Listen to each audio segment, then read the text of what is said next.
ಎಲ್ಲರಿಗೂ ನಮಸ್ಕಾರ. ನನ್ನ ಹೆಸರು ಛಾಯಾ ಅಂತ. ಒಂದು ಕಾಲೇಜಲ್ಲಿ ಕೆಮಿಸ್ಟ್ರಿ ಪ್ರೊಫೆಸರ್ ಆಗಿ ವರ್ಕ್ ಮಾಡ್ತಾ ಇದ್ದೀನಿ. ನನ್ನ ಇಂಟೆನ್ಷನ್ ಏನು ಈ ಚಾನಲ್ನ ಸ್ಟಾರ್ಟ್ ಮಾಡೋದಕ್ಕೆ ಅಂದರೆ, ಸಾಧ್ಯ ಆದಷ್ಟು ಕೆಮಿಸ್ಟ್ರಿ ರಿಲೇಟೆಡ್ ಟಾಪಿಕ್ನ ಸಿಂಪಲ್ ಆಗಿ ಕನ್ನಡದ ಹೇಳುವಂಥ ಪ್ರಯತ್ನ ಮಾಡ್ತಿದ್ದೀನಿ. ಕೆಮಿಸ್ಟ್ರಿ ಇಷ್ಟ ಇಲ್ದಿರೋರ್ಗೂ ಕೆಮಿಸ್ಟ್ರಿ ಕಡೆಗೆ ಸೆಳೆಯುವಂಥ ಪ್ರಯತ್ನನ ನಾನು ಚಾನಲ್ ಮುಖಾಂತರ ಮಾಡ್ತಾ ಇದ್ದೀನಿ. ಸದ್ಯಕ್ಕೆ ನೀವೇನಾದರೂ ರಾಣಿ ಚೆನ್ನಮ್ಮ ಯೂನಿವರ್ಸಿಟಿನಲ್ಲಿ ಓದ್ತಾ ಇದ್ದೀರಾ, BSc ಕೆಮಿಸ್ಟ್ರಿನ ಮೇಜರ್ ಸಬ್ಜೆಕ್ಟ್ ಆಗಿ ತೊಗೊಂಡಿದ್ದೀರಾ, ಅದರಲ್ಲೂ ಸೆಕೆಂಡ್ BSc ಥರ್ಡ್ ಸೆಮಿಸ್ಟ್ರಲ್ಲಿ ಇದ್ದೀರಾ ಅಂತಂದರೆ ನಿಮಗೆ ಈಗ ಆಲ್ರೆಡಿ ಗೊತ್ತಾಗಿರುತ್ತೆ. ಒಟ್ಟು 4 ಯೂನಿಟ್ ಇರುತ್ತೆ. ಸೊ ಯೂನಿಟ್ 2ದು ವಿಡಿಯೋಸ್ ನಾನು ಇವಾಗ ಅಪ್ಲೋಡ್ ಮಾಡ್ತಾ ಇದ್ದೀನಿ. ಇದು ಆ ಸೀರೀಸಲ್ಲಿ ಥರ್ಡ್ ವಿಡಿಯೋ ನಾನು ಅಪ್ಲೋಡ್ ಮಾಡ್ತಾ ಇರೋವಂಥದ್ದು. ಸೊ ಸೆಕೆಂಡ್ ಯೂನಿಟಲ್ಲಿ ನಿಮಗೆ ಕ್ವಾಲಿಟೇಟಿವ್ ಅನಾಲಿಸಿಸ್ ಇನ್ಸ್ಟ್ರೂಮೆಂಟಲ್ ಮೆಥಡ್ಸ್ ಅಂತ ಬರ್ತಾ ಇದೆ. ಲ್ಯಾಂಬರ್ಟ್ಸ್ ಲಾ ಇರ್ಬೋದು, ಅಥವಾ ಕ್ಯಾಲಿಬ್ರೇಷನ್ ಕರ್ವ್ಸ್ ಅಂತ ಹೇಳ್ತೀವಿ, ಅಥವಾ ಎವ್ಯಾಲ್ಯೂಯೇಷನ್ ಪ್ರೊಸೀಜರ್ಸ್ ಅಂತ ಹೇಳ್ತಾರೆ. ಅದರದ್ದೆಲ್ಲ ವಿಡಿಯೋಸು ಈ ಚಾಪ್ಟ್ರಲ್ಲಿ ಬರುತ್ತೆ ನಿಮಗೆ. ಸೊ ಇವತ್ತಿಂದು ನಾನು numerical problem on the applications of Lambert's law ಏನಿದೆಯಲ್ಲ ಅದ್ರ ಮೇಲೆ ಪ್ರಾಬ್ಲಮ್ಸ್ ಇರುತ್ತೆ, ನ್ಯೂಮರಿಕಲ್ ಪ್ರಾಬ್ಲಮ್ಸ್ ಇರುತ್ತೆ. ಅದನ್ನು ಈ ವಿಡಿಯೋದಲ್ಲಿ ಇವತ್ತು ಡಿಸ್ಕಸ್ ಮಾಡೋಣ ಅಂತ ಅಂದ್ಕೊಳ್ತಾ ಇದ್ದೀನಿ. Again welcome to Kenchaya. ನನ್ನ ಚಾನಲ್ನ ಸಬ್ಸ್ಕ್ರೈಬ್ ಮಾಡಿ, ಶೇರ್ ಮಾಡಿ, ಸಪೋರ್ಟ್ ಮಾಡಿ. ಶೇರ್ ಮಾಡಿ. ಸೊ ಏನಾಗ್ತಿದೆ ಅಂದರೆ, ಈಗ ನಿಮಗೆ ಲ್ಯಾಂಬರ್ಟ್ಸ್ ಲಾ ಏನು ಹೇಳುತ್ತೆ ಅಂದರೆ, ಈಗ ಏನಾಗ್ತಿದೆ, intensity of the monochromatic light when falls on the transparent solution, intensity decreases. Why it decreases? There are many reasons for that. It is directly proportional to the concentration of the solution, and also it depends upon the length of the tube that we have taken. ಅದರ ಮೇಲೆ dependent ಆಗಿದೆ ಅಂತ ಹೇಳ್ತಾರೆ. So ಅಬ್ಸಾರ್ಬೆನ್ಸ್ನ ಅವ್ರು ಏನು ಹೇಳ್ತಾರೆ ಅಂದರೆ, log of I/I0 ಅಂತ ಹೇಳ್ತಾರೆ. I0 is the initial concentration, I0 is the initial intensity of the light, I is the intensity after passing through the transmitter, passing through the cuvette. ಅದಕ್ಕೆ I ಅಂತ ಕರೀತಾರೆ. Log of I/I0ಗೆ ಅವ್ರು ಏನಂತ ಕರೀತಾರೆ, absorbance ಅಂತ ಕರೀತಾರೆ. That is equal to epsilon into C into L ಅಂತ ಹೇಳ್ತಾರೆ. ಆ ಸಿಗೆ ಕಾನ್ಸಂಟ್ರೇಷನ್ ಅಂತ ಹೇಳ್ತಾರೆ, ಎಲ್ಗೆ ಲೆಂತ್ ಆಫ್ ದಿ ಟ್ಯೂಬ್ ಅಂತ ಹೇಳ್ತಾರೆ. ನೆಕ್ಸ್ಟ್ ಎಪ್ಸಿಲಾನ್ ಅಂತ ಏನಿದೆಯಲ್ಲ ಅದು ಅಬ್ಸಾರ್ಬೆನ್ಸ್ ಕೋಎಫಿಷಿಯೆಂಟ್ ಅಂತ ಹೇಳ್ತಾರೆ. ಅಬ್ಸಾರ್ಬೆನ್ಸ್ ಕೋಎಫಿಷಿಯೆಂಟ್ ಡಿಪೆಂಡ್ಸ್ ಅಪಾನ್ ಬೇರೆ ಬೇರೆ ಫ್ರೀಕ್ವೆನ್ಸಿನಲ್ಲಿ, ಬೇರೆ ಬೇರೆ ವೇವ್ ಲೆಂತಲ್ಲಿ ಅದು ಬೇರೆ ಬೇರೆ ಆಗ್ತಾ ಹೋಗುತ್ತೆ. That's A constant. C is the concentration of the solution that we have prepared. L is the length of the tube that light passes. So A is equal to epsilon CL. ಈ formula ಹಾಕ್ಕೊಂಡು ನಾವು problems ಮಾಡಬೇಕಾಗತ್ತೆ. This formula we are going to call it as the Lambert's law ಅಂತ ಹೇಳ್ತೀವಿ. Actually ಅನ್ನೋದು ಬೇರೆ, ಲ್ಯಾಂಬರ್ಟ್ಸ್ ಅನ್ನೋದು ಬೇರೆ. ಲ್ಯಾಂಬರ್ಟ್ಸ್ ಏನು ಹೇಳ್ದ ಅಂತಂದರೆ, the intensity of the monochromatic light decreases due to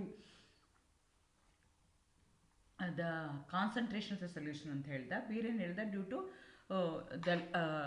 to the length of the tube ಅಂತ ಹೇಳ್ದ. ಅವೆರಡೂ ಸೇರಿಸಿ ನಾವು ತಗೊಳ್ತಾ ಇದ್ದೀವಿ.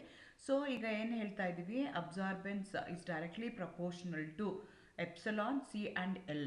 So higher the concentration, higher the absorbance, higher the length of the tube, higher the concentration, ಡೈರೆಕ್ಟಾಗಿ proportion ಆಗ್ತಾ ಇದೆ. ಸೊ ಅದನ್ನು ಮನಸ್ಸಲ್ಲಿ ಇಟ್ಕೊಂಡು ನಾವೀಗ ಪ್ರಾಬ್ಲಮ್ನ ಮಾಡಬೇಕು. ಪ್ರಾಬ್ಲಮ್ ಅಂದರೆ ಏನು ಕೇಳ್ಬೋದು, ಅಬ್ಸಾರ್ಬೆನ್ಸ್ ಕ್ಯಾಲ್ಕುಲೇಷನ್ ಕೇಳ್ಬೋದು, ಕಾನ್ಸಂಟ್ರೇಷನ್ ಕ್ಯಾಲ್ಕುಲೇಷನ್ನ ಕೇಳ್ಬೋದು, ಇಲ್ಲಾಂದರೆ ಎಪ್ಸಲಾನ್ ಕ್ಯಾಲ್ಕುಲೇಷನ್ನ ಕೇಳ್ಬೋದು. ಇಲ್ಲೇನು ಹೇಳ್ತಿದ್ದಾರೆ, ಎ ಸೊಲ್ಯೂಷನ್ ಆಫ್ ಒಂದು amino acid has an absorbance 280 nanometer of 0.54 absorbance ಕೊಟ್ಟಿದ್ದಾರೆ. In 0.5 centimeter length cuvette. Given absorbance coefficient ಕೊಟ್ಟಿದ್ದಾರೆ. ವಾಟ್ ಈಸ್ ದ ಕಾನ್ಸಂಟ್ರೇಷನ್ ಅಂತ ಕೇಳ್ತಾ ಇದ್ದಾರೆ. ಅವ್ರೇನು ಕೊಟ್ಟಿದ್ದಾರೆ, ಲೆಂತ್ ಕೊಟ್ಟಿದ್ದಾರೆ, ಕಾನ್ಸಂಟ್ರೇಷನ್ ಕೊಟ್ಟಿದ್ದಾರೆ. ಕಾನ್ಸಂಟ್ರೇಷನ್ ಫೈಂಡ್ ಔಟ್ ಮಾಡಬೇಕು. ಅಬ್ಸಾರ್ಬೆನ್ಸ್ ಕೊಟ್ಟಿದ್ದಾರೆ, ಎಪ್ಸಲಾನ್ ವ್ಯಾಲ್ಯೂಸ್ನ ಕೊಟ್ಟಿದ್ದಾರೆ. With the unit they have given. So we have to calculate the concentration. Concentration is nothing but A divided by epsilon L ಅಂತ ತಗೊಳ್ತೀನಿ ನಾನು. ಸೊ ಎ ಕೊಟ್ಟಿದ್ದಾರೆ, ಎಗೆ ಎಷ್ಟು ಕೊಟ್ಟಿದ್ದಾರೆ, 0.54 ಕೊಟ್ಟಿದ್ದಾರೆ, ಡಿವೈಡೆಡ್ ಬೈ ಎಪ್ಸಲಾನ್ಗೆ 0.64 × 10³ ಕೊಟ್ಟಿದ್ದಾರೆ, into length of the tube ಎಷ್ಟಿದೆ, 0.5 cm³ ಇದೆ. ಅದನ್ನೆಲ್ಲ ನಾನು ಸಾಲ್ವ್ ಮಾಡಿದ್ರೆ ನನಗೆ ಆನ್ಸರ್ ಬರುತ್ತೆ. ಸೊ ಸ್ಟ್ರೈಟ್ ಫಾರ್ವರ್ಡ್ ಆಗಿದೆ, ಎಲ್ಲ ಕೊಟ್ಟಿದ್ದಾರೆ. You are going to find out the concentration ಹೇಳಿದ್ದಾರೆ. ಅದೇ ಥರ ಇನ್ನೊಂದು ಪ್ರಾಬ್ಲಮ್ನ ನೋಡೋಣ. ಇಲ್ಲೇನು ಹೇಳ್ತಿದ್ದಾರೆ, ಸ್ವಲ್ಪ ಟ್ವಿಸ್ಟ್ ಮಾಡಿ ಕೊಟ್ಟಿದ್ದಾರೆ. There is a substance in a solution 4 g/L ಅಂತ ಹೇಳ್ತಿದ್ದಾರೆ. ನಾವು ಯಾವಾಗ ಕಾನ್ಸಂಟ್ರೇಷನ್ನ g/L ಕನ್ಸಿಡರ್ ಮಾಡ್ಕೊಳ್ತೀವಿ. The length of the cuvette is 2 cm and 50% of the light has been transmitted ಅಂತ ಹೇಳ್ತಾರೆ. You have to calculate the epsilon ಅಂತ ಹೇಳ್ತಿದ್ದಾರೆ. ನಿಮಗೆ ಗೊತ್ತಿದೆ A is equal to log of I by I naught. ನಾನು ಮುಂಚೆನೇ ಹೇಳ್ದಂಗೆ I naught is the intensity of the light after the process, I naught is the intensity before falling on the substance. So that is equal to epsilon into C into L ಅಂತ ಹೇಳ್ತಿದ್ದಾರೆ. ಇಲ್ಲಿ ಏನು ಮಾಡಿದ್ದಾರೆ, ಎಲ್ನ ಕೊಟ್ಟಿದ್ದಾರೆ. L ಎಷ್ಟು ಅಂತ ಹೇಳ್ತಿದ್ದಾರೆ ಅವರು, 2 cm³ ಇದೆ ಅಂತ ಹೇಳ್ತಿದ್ದಾರೆ. ಅಬ್ಸಾರ್ಬೆನ್ಸ್ ಎಷ್ಟು ಹೇಳ್ತಿದ್ದಾರೆ, 50% ಅಬ್ಸಾರ್ಬೆನ್ಸ್ ಆಗ್ತಾ ಇದೆ ಅಂತ ಕನ್ಸಿಡರ್ ಮಾಡ್ಕೊಳ್ತಾ ಇದ್ದಾರೆ. ಸೊ ಕಾನ್ಸಂಟ್ರೇಷನ್ನು ಅವರು 4 grams/L ಕೊಟ್ಟಿದ್ದಾರೆ. ಸೊ ಹಾಗಾಗಿ ನಾನು 4 ಗ್ರಾಮ್ಸ್ನ ತೊಗೋಬೇಕಾಗತ್ತೆ. ನಾನು ಎಪ್ಸಿಲಾನ್ನ ಕ್ಯಾಲ್ಕುಲೇಟ್ ಮಾಡಿ ಅಂತ ಹೇಳ್ತಿದ್ದಾರೆ. ಇದೇನು ಹೇಳ್ತಿದ್ದಾರೆ, A is equal to log of I by I naught which is equal to log of 0.5/1. So 50% ಅಂತ ಕೊಟ್ಟಿರೋದಕ್ಕೋಸ್ಕರ ನಾನೇನು ಮಾಡ್ತೀನಿ ಅಂದರೆ ಅದನ್ನು 0.5 ಅಂತ ತೊಗೊಳ್ತೀನಿ, 100%ಗೆ 1 ಅಂತ ತೊಗೊಳ್ತೀನಿ. So log of 0.5 divided by 1 ಆಗುತ್ತೆ. ಅದನ್ನು ಮಾಡಿದಾಗ ನಿಮ್ಗೆ ಏನಾಗುತ್ತೆ ಅಂದರೆ 2 ಬರುತ್ತೆ ಆನ್ಸರು. ಸೊ ಕಾನ್ಸಂಟ್ರೇಷನು 4 ಇದೆ, ಇದು ಎ ವ್ಯಾಲ್ಯೂ 2 ಇದೆ. ಸೊ ಹಾಗಾಗಿ A is equal to log of 0.5ನ ತೊಗೊಂಡ್ರೆ ನೀವು 0.3010 ಆಗುತ್ತೆ, which is equal to epsilon into 4. Concentration is 4, L is 2. So ಅವಾಗ ಏನಾಯಿತು, 8 epsilon is equal to so much, ಎಪ್ಸಿಲಾನ್ಗೆ ಎಷ್ಟು ಅಂತ ನಿಮಗೆ ವ್ಯಾಲ್ಯೂ ಬರ್ತಾ ಹೋಗುತ್ತೆ.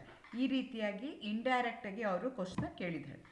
ಥರ್ಡ್ ಕ್ವಶನಲ್ಲಿ ಏನು ಹೇಳ್ತಿದ್ದಾರೆ ಅಂದರೆ ಕಾನ್ಸಂಟ್ರೇಷನ್ನೇ, ಆದರೆ ಇಲ್ಲಿ ಏನು ಹೇಳ್ತಿದ್ದಾರೆ ಅಂತಂದರೆ ಕಾನ್ಸಂಟ್ರೇಷನ್ನ ಇಂಡೈರೆಕ್ಟಾಗಿ ನೀವು ಕ್ಯಾಲ್ಕುಲೇಷನ್ ಮಾಡಬೇಕು using the formula epsilon C into L.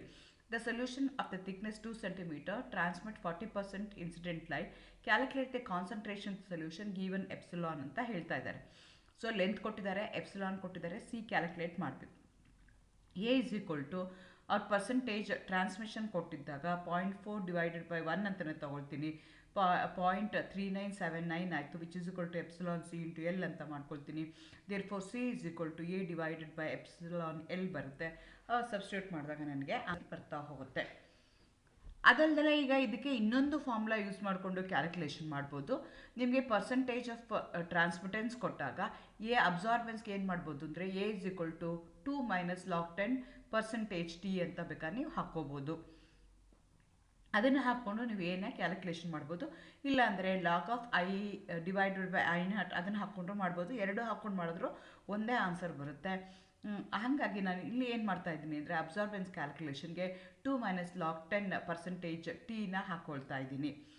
So ಇಲ್ಲಿ ಏನಾಗ್ತಿದೆ, solution shows the transmission of 20% when taken as L of 2.5 cm thickness. Calculate the concentration mole of epsilon ವ್ಯಾಲ್ಯೂನ ಅವರು ಕೊಟ್ಟಿದ್ದಾರೆ.